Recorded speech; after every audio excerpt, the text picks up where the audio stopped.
Assalamualaikum warahmatullahi wabarakatuh.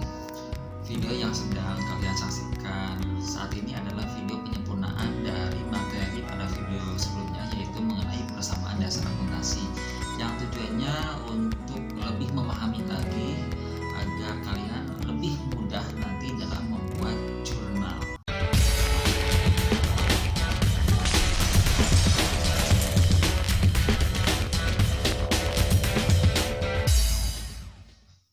Oke, berkaitan dengan persamaan dasar akuntansi pada video sebelumnya, mungkin videonya di sini ya, bisa lihat di sini atau di sini gitu ya, yaitu bagaimana persamaan dasar akuntansi yang terdiri dari harta, utang, dan modal atau saat ini namanya adalah aset, liabilitas, dan ekuitas itu benar-benar difahami oleh kalian.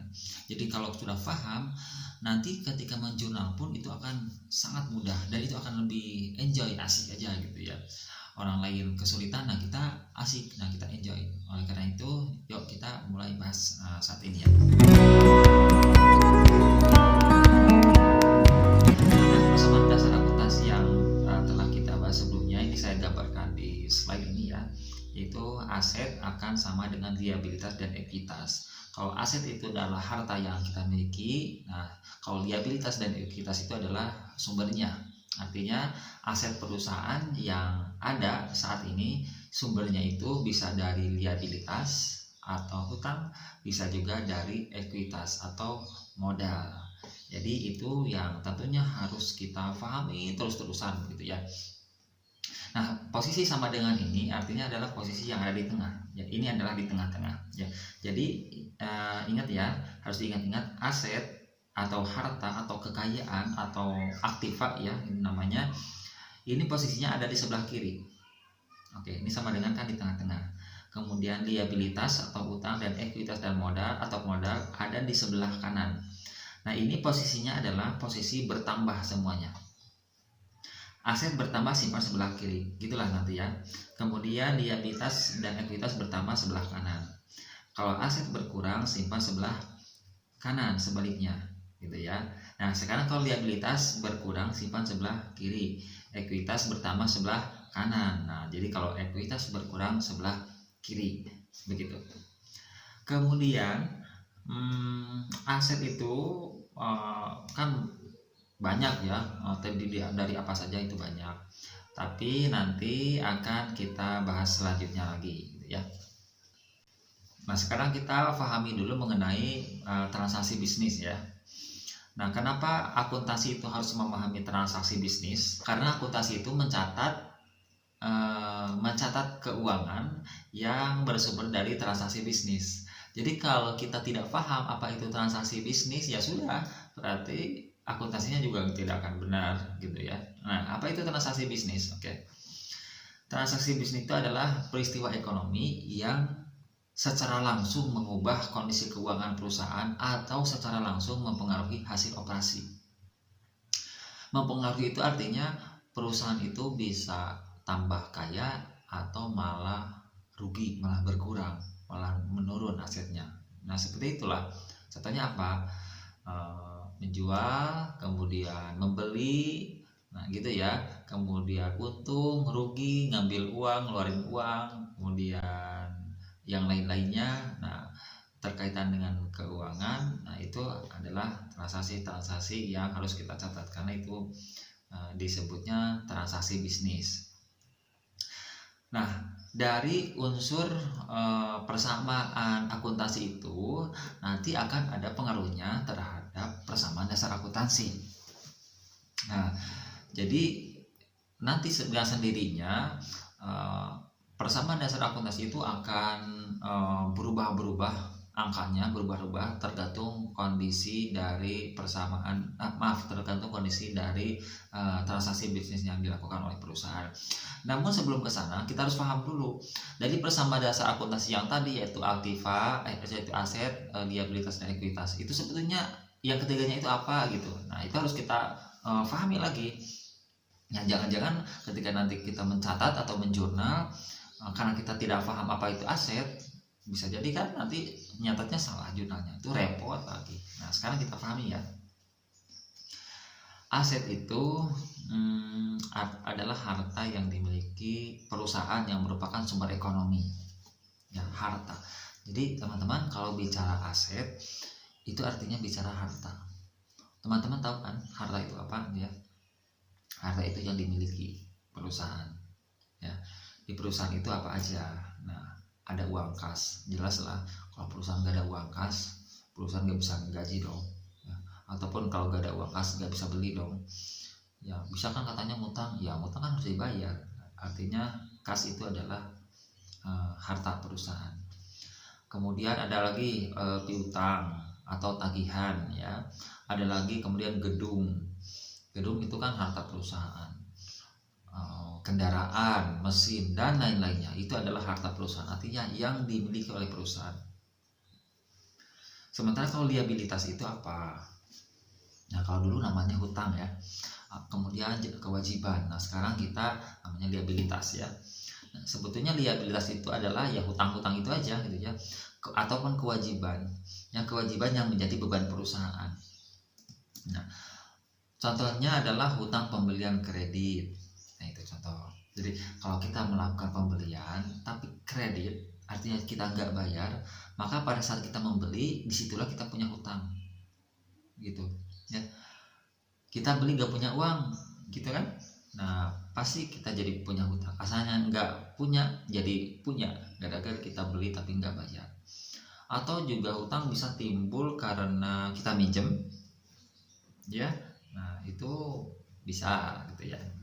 Kemudian kalau ekuitas itu adalah hak atau klaim pemilik atas aktiva perusahaan atau aset perusahaan. Contohnya setoran modal atau oleh pemilik. Hak atau klaim artinya pengakuan dari pemilik. Misalnya gini ya, ada perusahaan A. Nah, kemudian si A-nya ini mengakui bahwa itu adalah perusahaan saya gitu. Kok kenapa mengakui? Ya karena ada uang saya di perusahaan A gitu ya. Ada uang saya di perusahaan A sebagai modal. Nah, karena itulah disebut modal, karena ada klaim atau hak atau pengakuan dari pemiliknya. Nah, seperti itu ya. Dan posisinya bagi perusahaan, liabilitas ataupun ekuitas ini adalah sebagai sumber dana dari perusahaan. Seperti itu. Nah, jadi dari transaksi-transaksi yang terjadi akan berpengaruh terhadap ketiga ini, yaitu aset, liabilitas, dan ekuitas. Oke teman-teman, coba kita ulangi lagi, kita pahami lagi. Persamaan dasar akuntansi itu adalah aset sama dengan liabilitas ditambah ekuitas. Kalau liabilitas bertambah di sebelah mana? Di sebelah kanan. Kalau harta atau aset perusahaan berkurang di sebelah kanan juga, karena di sebelah kiri itu kalau bertambah. Liabilitas kalau bertambah di kanan.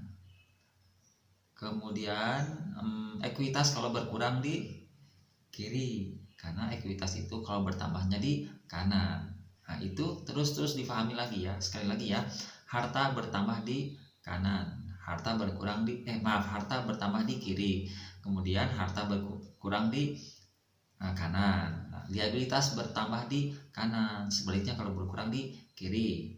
Ekuitas bertambah di kanan, sebaliknya kalau berkurang di kiri. Nah, udah jelas ya. Nanti kita lihat transaksinya. Nah, ada lagi akun nominal, yaitu adalah pendapatan dan beban. Kalau pendapatan, teman-teman harus paham ya, setiap ada pendapatan, maka pendapatan tersebut akan menambah modal. Jadi kalau ada pendapatan disimpan di sebelah kanan, karena modalnya ada di kanan kan. Nah, jadi sebaliknya kalau pendapatan berkurang, simpan di sebelah kiri. Nah, kalau beban atau kita taunya biaya ya, atau biaya atau beban, kalau bertambah di sebelah kiri, karena biaya atau beban itu mengurangi pendapatan, otomatis akan mengurangi modal juga. Sementara pendapatan dan modal di sebelah kanan kalau bertambah, ya. Jadi kalau beban bertambah sebelah kiri, sebaliknya kalau beban berkurang di sebelah kanan, begitu ya. Nah, ada lagi pengambilan pribadi atau istilahnya private ya, private. Prive. Nah, prive ini kalau kita logikakan, prive ini adalah pengambilan pribadi. Jadi pengambilan modal, mengambil modal. Jadi kalau ada prive, berarti prive bertambah. Nah, simpannya di sebelah kiri, karena prive itu ketika bertambah maka akan mengurangi modal. Kan modal sebelah kanan. Nah, seperti itulah. Teman-teman, itu harus difahami dengan sebaik-baiknya. Kalau sudah jelas, kalau sudah paham, yuk kita sekarang simulasikan ke dalam sebuah transaksi. Oke, kita sama-sama belajar melalui video ini ya. Oke. Suatu perusahaan membeli sebuah kendaraan seharga 100 juta secara tunai. Oke teman-teman, coba bagaimana pengaruhnya? Perusahaan membeli kendaraan, maka kendaraannya bertambah. Nah, secara tunai. Berarti kalau tunai itu kan uang kas. Nah, kalau kas itu harta juga kan. Nah, jadi harta berupa kendaraan bertambah, sementara harta berupa uang tunai berkurang. Jadi di sebelah kiri dua-duanya ya, yang satu bertambah, yang satu berkurang. Sementara sebelah kanan enggak. Makanya jadi balance. Oke. Nah, kas berkurang, kendaraan bertambah. Jadi ini kembalikan lagi ke persamaan akuntansi, aset sama dengan liabilitas ditambah ekuitas. Pokoknya ke situlah. Oke. Nah, suatu perusahaan membeli mesin fotokopi seharga 50 juta secara kredit. Teman-teman, kredit ini nggak bayar ya. Jadi di kredit. Nah, perusahaan membeli mesin fotokopi. Apa yang bertambah? Oke, yang pertama adalah mesin fotokopi. Kemudian kasnya ada nggak? Tidak ada sama sekali kas di sini. Yang ada malah hutang ya. Jadi mesin fotokopi atau peralatan bertambah di sebelah kiri. Sekarang saya agak ngomong kiri kanan lah. Pokoknya peralatan bertambah. Ya pasti nantinya ke kiri sih kalau peralatannya, karena bagian dari harta perusahaan. Kemudian hutang, karena membeli secara kredit hutang. Hutangnya bertambah. Ya, hutang bertambah. Nah, kalau hutang bertambah di mana? Di kanan. Jadi yang satu kiri, yang satu kanan. Balance kan? Oke. Kemudian, nah, perusahaan menjual kendaraan tunai, menjual kendaraan 80 juta tunai. Oke. Maka apa yang bertambah? Menjual tunai. Yang pertama adalah kas ya. Jadi kas nambah 80 juta. Simpan sebelah mana coba kalau kas? Kiri atau kanan? Kas bertambah sebelah kiri karena tadi kiri. Kemudian kendaraannya berkurang di sebelah kanan ya, sebelah kanan. Tapi kan di sini harta itu yang satu bertambah, yang satu berkurang, masih dalam rangka harta ya. Yang satu bertambah 80, yang satu berkurang 80, jadi balance, jadi 0 gitu kan. Makanya kiri akan sama dengan kanan. Nah, perusahaan sekarang menjual kendaraan 150 juta secara kredit. Apa pengaruhnya? Nah, secara kredit menjual kendaraan apa dong? Nah, menjual secara kredit berarti kita gak terima uang, tapi kita jadi punya tagihan ya. Makanya piutang bertambah ya. Kalau piutang bertambah, oke, gak ada kas, tapi kendaraannya berkurang. Semuanya di kiri ya. Yang satu bertambah, yang satu berkurang di kiri, jadi 0, maka balance. Kemudian perusahaan nih membeli sebuah mesin secara kredit 200 juta, membeli kredit 200 juta ya, mesin ya. Oke, jadi gimana nih pengaruhnya? Pengaruhnya adalah ya, karena membeli gak bayar berarti ada hutang, hutang bertambah ya. Hutang bertambah di mana sih? Kanan ya. Nah, hutang bertambah di kanan 200 juta. Kemudian yang bertambahnya adalah mesin di kiri 200 juta, jadi kanan 200, kiri juga 200, balance gitu ya, gitu kan. Itu kan semuanya dari persamaan dasar akuntansi. Oke. Kemudian perusahaan membayar hutang 50 juta, bayar hutang. Kalau bayar hutang berarti kita bayar nih uang yang ada di saya dibayar, berarti kasnya berkurang, kiri berkurang untuk teman-teman. Nah kemudian hutangnya berkurang juga karena dibayar, berarti di kiri berkurang, hutang itu kan di kanan berkurang, jadi kiri berkurang, kanan berkurang juga, balance kan. Oke, gitu.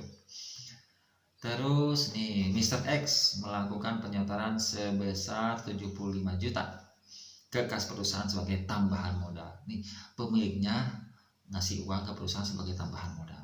Apa yang bertambah bagi perusahaan? Ya. Berarti perusahaan nerima uang dong. Nah makanya kas bertambah. Sebelah mana? Sebelah kiri. Satunya lagi modal bertambah. Ya, karena uang yang dikasih ke perusahaan oleh pemilik itu sebagai tambahan modal, berarti kasnya bertambah sebelah kiri, modalnya bertambah sebelah kanan, sama-sama 75 juta. Jadi kiri 75, kanan 75, balance gitu. Terus nah ada lagi nih Mr. T melakukan penarikan uang perusahaan untuk keperluan pribadi. Ini sebaliknya, kalau Mr. T, si Tuan T ini dia bukannya nambah modal tapi malah ngambil uang untuk keperluan pribadi 25 juta. Ini namanya private atau prive gitu ya. Nah prive ini bertambah atau berkurang? Ini bertambah. Nah prive bertambah itu sebetulnya adalah ngambil uang kas perusahaan ya. Kalau ngambil uang kas berarti kas perusahaan itu berkurang ya. Kalau kas berkurang, kas simpan di sebelah kanan gitu. Terus kirinya apa dong? Nah kirinya adalah modal. Kenapa? Karena yang namanya prive itu adalah mengurangi modal. Jadi modal berkurang, simpan di sebelah kiri. Karena modal itu normalnya atau bertambahnya sebelah kanan. Begitu ya. Oke, terus membeli komputer secara tunai 4 juta. Beli komputer 4 juta. Maka apa yang nambah? Komputer, simpan sebelah kiri karena komputer itu harta. Sebelah kanannya ada gak? Secara tunai. Secara tunai itu berarti sebelah kirinya adalah bertambah 4 juta komputer, tapi di sebelah kiri juga berkurang 4 juta karena dibayar kasnya. Maka 0 ya, satu nambah 4 juta, satu lagi berkurang 4 juta, 0. Jadi kiri 0, kanan juga 0, balance gitu ya. Penerimaan kas atas piutang perusahaan 200.000.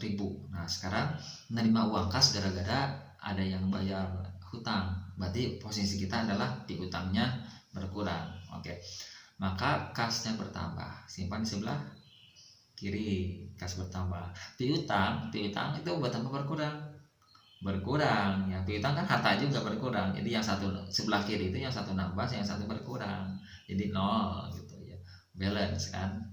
Oke. Terus pembelian motor secara kredit 14 juta. Apa pengaruhnya? Beli motor, maka kendaraannya bertambah ya, tapi nggak bayar, berarti kita punya hutang. Nah hutang bertambah juga. Kalau motor namanya di kiri, kalau hutang namanya di kanan, jadi balance, sama-sama 14 juta. Nah sekarang bayar hutang 100.000. Bayar hutang itu kan dari uang kas kita bayarkan gitu ya.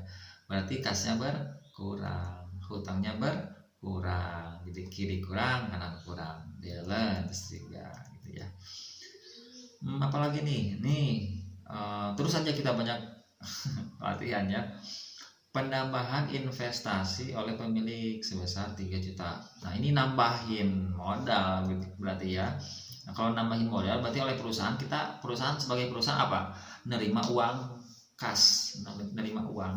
Berarti kas bertambah sebelah kiri, satu lagi sebelah kanan modal bertambah. Jadi kiri nambah 3 juta, kanan juga nambah 3 juta. Balance gitu ya. Nah sekarang sebaliknya nih, ngambil uang untuk keperluan pribadi 300.000. Pemilik ngambil uang dari perusahaan, tapi harus dicatat ya gitu ya. Nah jadi kasnya berkurang, kas berkurang, kemudian modalnya juga berkurang, jadi balance ya. Oke. Nah, sekarang kita contoh ke hitung-hitungannya, transaksinya ya. Ini seperti yang kita contohkan di video yang sebelumnya ya, berkaitan dengan persamaan dasar akuntansi. Nah, sekarang kita sajikan di sini dari PowerPoint ini. Ini ilustrasi bisnisnya seperti ini. Pada tanggal 1 Agustus 2020, Chris Clark memulai sebuah bisnis yang diberi nama Net Solution. Jadi, awalnya Agustus ya, 1 Agustus 2020. Yang pertama, Chris Clark menyetor $25.000 ke bank atas nama Net Solution. Oke, nyatatnya gimana nih? Oke, berarti oleh perusahaan dicatat ya, ada penambahan uang kas. Nah, kas disimpan di sebelah kiri ya teman-teman. Kas sebelah kiri nambah 25.000. Kemudian modal sebelah kanan 25.000 juga. Jadi sama dengan itu di tengah-tengah ya. Nah, jadi untuk menjaga keseimbangan, namanya juga sama dengan, jadi kiri harus sama dengan kanan. Ini juga sama gini kan. Kasnya sebelah kiri nambah, modalnya sebelah kanan nambah, berarti balance. Sudah benar nih, gitu ya. Yang satu nambah harta, yang satu nambah modal. Yang kedua, Net Solution menukarkan 20.000 untuk tanah, artinya membeli tanah. Membeli tanah 20.000. Oke. Membeli tanah dengan cara tunai, maka itu akan sama aja dengan mengurangi kas 20.000. Jadi di sini di sini kasnya kita kurangi 20.000 ya, karena kas ini bagian dari harta, kurangi 20.000, tapi tanahnya bertambah 20.000. Ini dua-duanya ada di sebelah kiri ya, karena kas ataupun tanah dua-duanya adalah harta. Jadi tidak selamanya kita harus mencatat itu ada yang di kiri dan ada yang di kanan, enggak juga, bisa juga di kiri dua-duanya, bisa juga di kanan dua-duanya, tergantung transaksinya. Nah, kebetulan di sini transaksinya ada di sebelah kiri dua-duanya. Yang satu kas berkurang 20.000 dipakai untuk membeli tanah 20.000. Maka kasnya menjadi 5.000, tanah sekarang 20.000, kita jumlahkan menjadi 25.000. Modalnya tetap 25.000. Jadi kiri akan sama dengan kanan.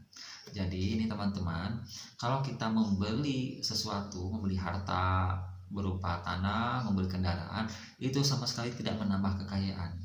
Itu hanya merubah posisi akun, hanya merubah bentuk dari harta yang asalnya uang kas berubah menjadi kendaraan lah atau gedung lah. Kebetulan di sini berubahnya menjadi tanah. Begitu ya. Itu teman-teman pahami. Yang ketiga nih, Net Solution membeli perlengkapan 1.350 dan akan dibayar kemudian.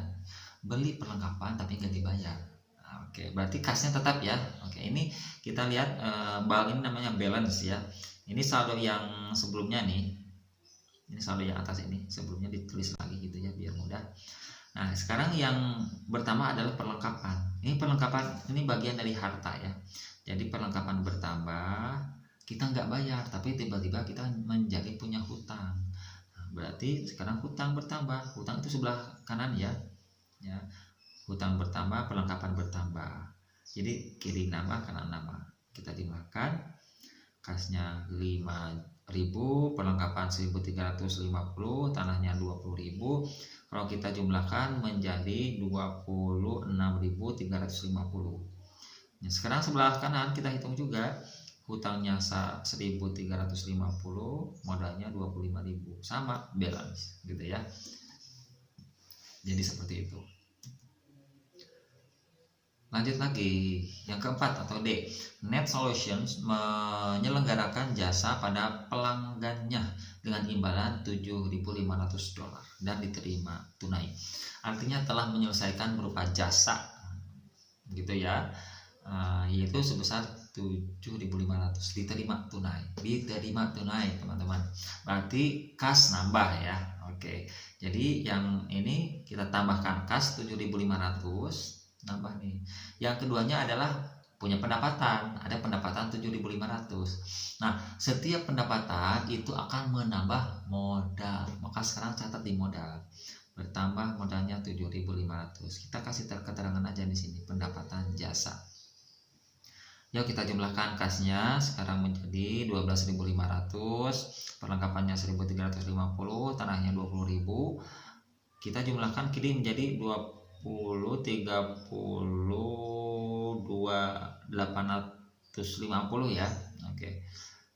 Maaf berapa? 20, 32, 33, 850 kiri. Kanannya sama 33, 850. Jadi balance terus. Ini yang benar ya. Lanjut lagi yang kelima. Net solution membayar beban-beban berikut ini. Jadi bayar apa? Bayar gaji 2.125, bayar sewa 800, bayar utilitiesnya 450.000. Itu utilities itu ya bayar listrik, air, teleponnya kayak gitulah ya. Kemudian biaya yang lain-lainnya 275. Nah sekarang kita catat ya, karena dibayar otomatis semuanya berupa uang kas. Dengan uang kas, kalau dijumlahkan jumlahnya adalah 3.650 berupa uang kas, berarti pengurangan kas. Jadi sekarang kita gampang, langsung aja dikurangi kasnya, min 3.650 kasnya. Nah ini namanya kan semuanya adalah biaya-biaya atau beban-beban. Nah kalau biaya atau beban itu akan mengurangi modal, jadi kita langsung aja kurangi modalnya, dikurangi gaji, dikurangi sewa, dikurangi utilities, dikurangi juga lain-lain gitu ya. Nah sekarang kita jumlahkan kasnya, sekarang turun ya menjadi 8.850, perlengkapannya 1.350, tanahnya 20.000, utang dagangnya 1.350 tetap. Nah modalnya sekarang turun menjadi 28.850. Nah kalau kita jumlahkan, maka ini jumlahnya sebelah kiri adalah 32.000 ya, 32.000. Kiri dan kanan juga sama balance ya. Gitu. Nah, ini ada lagi yang ke-6. Net solution membayar 950 kepada kreditor, artinya bayar hutang. Kalau bayar hutang berarti kasnya berkurang dan hutangnya juga berkurang. Jadi kiri berkurang, kanan berkurang. Maka sekarang kasnya kita tulis min 950, kanannya adalah dihutang min 950. Kita jumlahkan gitu ya. Nah, terakhir ini di akhir bulan, nah perlengkapan yang tersisa itu katanya 550. Nah kita beli perlengkapan itu kan 1.350 ya teman-teman ya, 1.350 itu kita beli. Nah kemudian kan dipakai perlengkapan itu. Nah yang tersisa itu adalah 550. Berarti yang kepakainya berapa? Nah itu adalah yang menjadi beban. Yang kepakainya adalah 800. Yang hilang habis itu berarti menjadi beban. Nah jadi kalau menjadi beban maka kita catat seperti ini ya. Kasnya itu tetap aja gak berubah, tapi perlengkapannya kita kurangi 800 sebesar kurangi yang hilang. Yang hilang ini kita kurangi ke modal karena beban, namanya beban mengurangi modal ya, dikurangi ke modalnya. Jadi sekarang kita jumlahkan, kasnya 7.900, perlengkapannya menjadi 550 sesuai dengan yang ada di perusahaan. Tanahnya tetap 20.000, utang dagangnya 400, modalnya turun lagi menjadi 28.050. Jadi sekarang kita jumlahkan, sebelah kiri adalah 28.450 dan sebelah kanan juga sama 28.450. Jadi balance. Jadi sampai kapanpun kalau kita memahami persamaan dasar akuntansi itu pasti terus balance. Kemudian nih ada nih ini mungkin yang terakhir ya. Di akhir bulan ini Kris menarik 2.000. Kalau narik itu artinya drawing gitu, artinya ngambil sebesar 2.000 dolar kas untuk keperluan pribadinya. Ini yang kita sebut private ya. Kalau menarik pribadi itu berarti ada uang kas yang berkurang karena diambil, maka kasnya kita kurangi 20.000 dan ada private. Kalau private itu kan mengurangi modal juga, maka sekarang modalnya kita kurangi 2.000. Jadi sekarang saldonya kiri dan kanan adalah 26.450.000, sama kiri dan kanan, balance gitu ya. Oke. Nah, dari transaksi yang telah kita bahas barusan, maka catatan-catatan yang ada tadi itu ya, ini kita bisa kumpulkan. Ini sebagai contoh aja ya, sebagai bukti bahwa setiap transaksi itu akan mempengaruhi persamaan dasar akuntansi, dan itu ujung-ujungnya akan membuat laporan keuangan gitu ya. Coba kita lihat aja. Nah, ini kita contohkan ke laporan laba rugi ya teman-teman. Nah, net solution laporan laba rugi bulan Agustus 2020 ini hanya 1 bulan gitu kan, dari mulai tanggal 1 sampai dengan akhir bulan. Ada pendapatan tadi tuh ya 7.500 ya. Ingat-ingat ya, kalau kalian lupa lagi, kalian bisa balik lagi videonya ke video sebelumnya ya. Nanti tadi itu ada pendapatan jasa ya 7.500. Kemudian ada beban-beban juga tadi yang sudah kita catat, ada beban gaji, sewa, utilitas, perlengkapan, dan beban lain-lainnya ini kita catat lagi. Maka jumlah beban ini kalau kita jumlahkan 4.450, maka ada laba sebesar 3.050. Nah, itu labanya ya. Jadi di sini dari kasus yang bulan Agustus ini perusahaan mempunyai laba ya 3.050. Oke. Nah, kemudian kita lihat perubahan ekuitasnya, atau mungkin dulu namanya laporan perubahan modal gitu ya. Nah, modalnya ini bertambah atau berkurang. Oke, sebenarnya kita udah bisa melihat juga dari sini ya. Dari modal awal itu kan ada 25 juta ketika perusahaan didirikan ya, ada 25 juta disimpan. Kemudian ada laba. Labanya dari sini 3.050 kita masukkan, karena laba itu pasti akan menambah modal ya. Labanya 3.050, dan ada penarikan atau pengambilan uang pribadi yaitu 2.000. Tadi ada privo ya 2.000, itu privo itu kita kasih kurung aja karena berkurang atau karena mengurangi laba. Jadi sekarang yang menambahnya itu adalah 1.050 nih, 1.050 ya, sorry 1.050 ini. Jadi modal awalnya 25.000, tambahannya 1.050, modal akhirnya menjadi 26.050. Artinya modal perusahaan itu bertambah ya menjadi 26.050. Seharusnya nambahnya itu bukan 1.050 tapi 3.050, cuman kan pemilik perusahaan ngambil uang pribadi 2.000 gitu ya. Nah, terakhir nih laporan posisi keuangannya atau neraca. Kalau neraca harus balance. Ini isi dari persamaan dasar akuntansi yang tadi ya. Nah, asetnya berapa? Asetnya itu kita sebenarnya bisa lihat dari yang tadi juga, dari sini nih. Ini aset, ini harta tuh aset ya. Ada kas, ada perlengkapan, ada tanah. Ini kas kas 5.900, perlengkapannya 550, tanahnya 20.000. Ini sebenarnya kita bisa pindahkan ke sini. Ya. Pindahkan, kita jumlahkan 26.450, sama persis yang tadi ya. Kemudian utang dagangnya 400 ya, tadi ya, ekuitasnya juga 26.050, jadi kita jumlahkan 26.450, kiri sama dengan kanan gitu ya. Seperti itu. Jadi ini teman-teman kalau sudah paham video ini, itu akan lebih memudahkan nanti dalam menjurnal. Sekarang di sini kita percontohkan ada laporan keuangan yang sudah jadi, tapi kan itu hanya secara sederhana saja ya. Proses akuntansi itu harus dijalankan sesuai dengan siklus akuntansi yang telah saya bahas pada video yang sebelumnya. Jadi teman-teman yang merasa agak kekurangan untuk memahami atau kesulitan, silakan teman-teman lihat video ini dengan berulang-ulang, ataupun video yang sebelumnya telah saya upload juga teman-teman boleh dilihat lagi mengenai persamaan dasar akuntansi. Jadi nanti dikombinasikan, ada berarti totalnya ada 3 video. Itu kalau sudah paham itu insya Allah akan mudah nanti ketika